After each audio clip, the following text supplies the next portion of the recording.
ചൈനയിൽ മോദി പുടിൻ കൂടിക്കാഴ്ച. യുക്രൈൻ സംഘർഷവും അമേരിക്കയുടെ പിഴ തീരുവയും ചർച്ചയാകും. ഷാങ്ഹായ് ഉച്ചകോടിയിൽ ഇന്ന് പ്രധാനമന്ത്രി സംസാരിക്കും.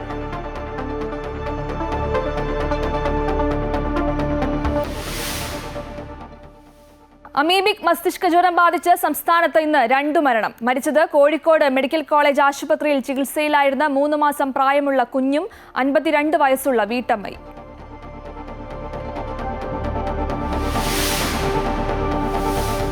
ബീഹാറിൽ രാഹുൽ ഗാന്ധിയുടെ വോട്ടർ അധികാർ യാത്രയ്ക്ക് ഇന്ന് സമാപനം. മഹാറാലി 11 മണി മുതൽ.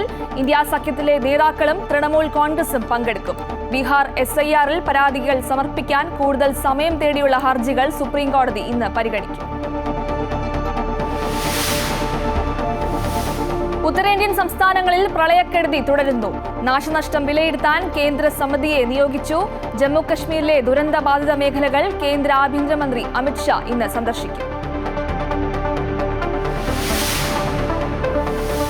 പ്രീമിയർ ലീഗിൽ ലിവർപൂളിന് ജയം. ആഴ്സണലിനെ 1 ഗോളിന് തോൽപ്പിച്ചു. മാഞ്ചസ്റ്റർ സിറ്റിക്ക് തുടർച്ചയായ 2ാം തോൽവി.